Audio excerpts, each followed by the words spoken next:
Cool. Colin Mason Financing Group. Welcome back to another conversation on the podcast here. Thank you for having me yet again. Yeah, that's good. I was just explaining. I've got this new iPad, so it makes business easier. The technology these days, it's very efficient. Can you think about where we're going to be in 5 years' time? We won't even be doing these podcasts. It'll be artificial robots doing it, no Yeah, doubt. we won't be working at all. Hopefully, eh? That'd be nice. It's expensive bit of machinery, but I tell you what, like the transition learning it is a challenge. Yes, so it's, as I said, it's far more advanced. These days, what we can do with technology. 5 years ago, you couldn't do anything near what we can do these days. No, it's pretty brilliant to be on an Yeah. iPad recording a podcast with very minimal equipment. Really, it's great. So, mate, we had you on recently. Had a great Yep. conversation then as well.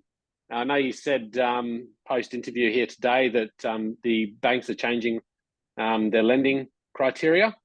Maybe explain that to us, because I did see a note come out this week from NAB, maybe that they were lowering their fixed rate fee or interest Yeah, rate. that's exactly right. So probably the biggest change in the lending space over the last couple of weeks is that some lenders, not all, but there will be more that come to the table with this change, is that any customer buying an owner-occupied property that's in a strata scheme, so with a body corporate, most banks were including that body corporate expense separately to living costs in the bank servicing calculators, which meant it was a debt at the end of the day, and it meant that borrowing capacity was heavily reduced depending on what that body corporate expense was.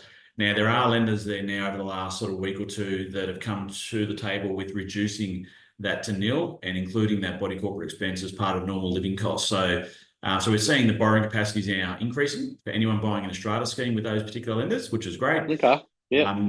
The other big thing, or other big change that we've seen this week is, like you said, NAB have reduced their 2 and 3 year fixed rate significantly by 0.6%, so down to 5.99% for those particular rates, which is phenomenal, cheaper than any variable rates really that we've got on the panel at the moment. Yeah. I've always looked at 2 and 3 year fixed rates as a bit of a guide for the lenders' appetite around the outlook in the short term. So the fact that 2 and 3 year fixed rates are reducing, that generally means lenders are more comfortable with stability in the short term. Okay.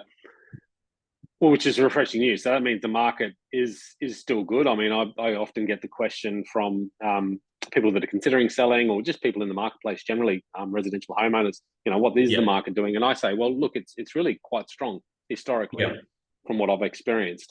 So this looks like the short term future of the property market seems fairly favourable for sellers. Yeah, I think so. Yeah. Look, at the end of the day, I mean, there's more customers that are contacting us at the moment than what there was probably a couple of months ago regarding pre-approvals and customers wanting to know what they can borrow, what the repayments are going to be, what are the terms, what deposit do I need? First Yeah. home buyers, as you mentioned in the past, there's stamp duty changes now. So a lot of first home Mm. buyers are coming back to conversation with us now around what those cost savings are and how much does that cost saving mean for them when they can go and spend or transact on a property. So there's a lot of good conversations being had at the moment around that with first home buyers. Investors also are seemingly be coming back to the table again, wanting to know borrowing capacity for future investment property purchases as well. So I think the short-term outlook for the market here on the coast and just in general is positive. Okay. Do you find, because that's interesting you say that, because I have found this, I know the media has been talking about a potential cash rate rise based on the RBA's recent assessment of inflation, suggesting Yep. that in the next meeting in August there might be another rate rise. What are your thoughts on that? Oh, look, personally, I can't see another rate rise. I Mm. think whether it's needed. I mean, look, it's hard to say. It's a moving target inflation, that's for sure. I mean, the RBA have got a job to do, and that's obviously easing monetary policy or making it harder. So, at the end of the day, we've had those massive increases over the last probably 3 years now or 2 years with rates. I can't see personally that they're going to go up any further. I think they've sort of hit the mark where they need to be at the moment. And again, whether NAB reducing their 2 and 3 year fixed rates is a sign of what maybe is to come over the next sort of 12 to 18 months. Yeah. And whether the RBA then needs to do anything over the next sort of 5 or 6 weeks when they do review that cash rate again. So what has the variable cash rate come down from in the case of NAB? So So look, I mean, they're at 6.6% for those 3-year fixed rates. So now they're back down to 5.99%. So it's basically a drop of 0.61%. A big drop. Which is a big drop. The other thing that's always in play as well is we look at, how do lenders assess borrowing capacity for customers, and that is they use normally a 3% buffered rate. So the lower the rate, the lower the assessment rate as well. So, for example, most variable rates at the moment are sitting around that sort of 6.2%, 6.4% in that range there somewhere. So banks are assessing them at 9.2 to 9.4%, which is quite high. But there's other lenders there now that are only using a 1% or a 2% buffer as well. So again, those lenders are able to increase borrowing capacity for those particular clients. And there's one particular lender, if you take a 5-year fixed rate at 6.04%, which is quite competitive as well, they'll use that assessment rate in their borrowing capacity. So that's an uplift of borrowing capacity of around about that $200,000 to $300,000 just in that scenario alone for a customer. So there are good changes on the market at the moment. What influence, what legislations or regulations are there around that buffer rate? I know APRA used to step in and sort of say that, hey, this needs to be there. Is that not the case? Can you share some insight on that? No, so it is regulated, but these particular lenders don't have an actual banking license as such, so they're not regulated by APRA. So they can get away with obviously offering a lowered assessment rate, aside from the major banks that have that banking license in Australia. So it does mean that we've got access to more lenders that have got more appetite with a smaller buffered assessment rate. Like we've got 72 lenders, I think, on our panel at the moment, so there's a lot of choices. It depends. It comes down to the customer scenario and what lender we end up choosing. Okay. Do you find the first thing that comes to my mind is that by reducing that buffer rate, there potentially puts homeowners or those entering the market at more risk longer term? Do you? Well, one of the things that we do when we're doing a customer appointment is we always go through and we're always acting in the best interest of the client, always. We're always asking questions around what can they afford, repayment-wise, etc. The one thing we've got to keep in mind is that rent prices are increasing all the time. In a lot of cases, customers are actually reducing the amount of rent they're paying per week by taking out a mortgage at the moment, depending on where they buy and obviously what deposit they've got, etc. So that's always a question and a scenario that will play out in customer appointments. Look, the lenders are still using a high cost of living. Most customers will declare a cost of living for us. They have to these days. The banks will then have what they call a household expenditure measurement, which is regulated. It's based on the Henderson Poverty Index, which is a government regulation. And most of the times, the cost of living that the banks are using in their borrowing capacity calculations is a lot higher than what the customers are declaring. So there's always buffered weightings, I suppose, in borrowing capacity calculations that sometimes work against the customer, reducing their borrowing capacity. So like the fact that there's lenders that will reduce that borrowed or that assessment rate doesn't mean that they can't afford the repayments if rates do go up a little bit more. Because again, those cost of living measurements are obviously in a lot of cases are a lot higher than what they should be anyhow. Okay, so it's a good sign that potentially there won't be a rate rise in August, which would put a lot of people at relief.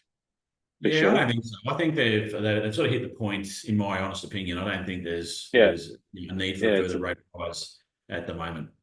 It'd be a bit of a scare, but so with the cost of living assessment, and it's probably more detailed than we want to go into here today, but can you give us some guidance on that? Like, what do we need to consider if we're looking to get a loan to be prepared for that? Look, probably the main thing is to have an appointment with us. Have a chat with us. It doesn't cost us, cost the client anything for our time. We can even do a phone call, a video call, or a face-to-face meeting. But just understanding your numbers, I think I might have mentioned that in the previous podcast, is around just knowing your numbers. I think the more educated you are when you go to the market to have a look at properties, the better the outcome's going to be for your scenarios. So, and look, we've seen in the past where customers will go and transact on a property and sign contracts, not knowing exactly what they can borrow and what deposit they need as well is probably a big thing. So, but we've been able to help quite a lot of clients this year alone just by having pre-approval and making it a lot easier that the whole process to transact on real estate. Yeah, and we mentioned that last time. Definitely, if you're in the space of purchasing a property and you're starting to look at properties, get out there and speak with someone like Colin Mason or any of the team there at Mason Financing Group and have that initial consultation so you know what you can afford. And therefore, you'll be looking at the right sort of properties. But you'll also be in a better position to make that offer as well. Yeah, and I 100% agree with you. I think the more educated you are when it comes to buying property, the better the outcome, like I said. And I think it just makes it a lot less stressful too. Because, I mean, buying property, let's face it, can be stressful if you don't know what you're doing. But if you have the right team around you, like a good real estate agent like yourself, and then broker like us, even a good conveyancer, for example, I think having a good team of people around you makes the whole buying process a lot easier. Absolutely. And look, there's I know a lot of people think there's going to be a cost involved in, having these discussions, but there's not with me, there's not with you. The conveyancers that I work with, there's not a cost, so you can work with these people. Yes. And it just makes life a lot easier, and you're educated, you're informed, you know what you're doing. Yeah, 100% agree with you. So, no, so look, I think the key message is there, just to contact us, sit Yep. down, have a chat with us. If you're going to obviously look at property, you're going to have property for quite a long time. Spending an hour with with a mortgage broker so we can go through what those options look like for you will save you a hell of a lot of a pain potentially, in the short term.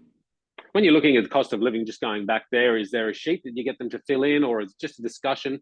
Is there anything they can do to prepare so they're in the better position? No, look, what we generally say, I mean, we use a system that takes a data scrape of bank transactions anyhow that then confirms what the cost of living is for the customer. Oh, right.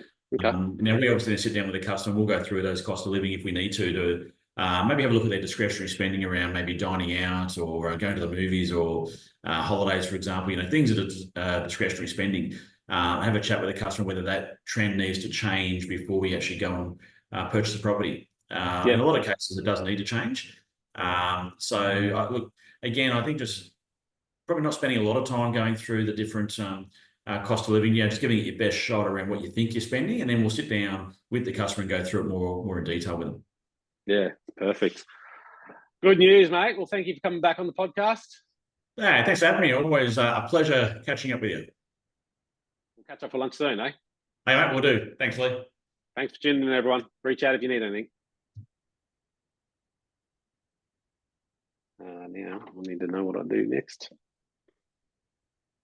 It said record, didn't it? Yep. Stop recording.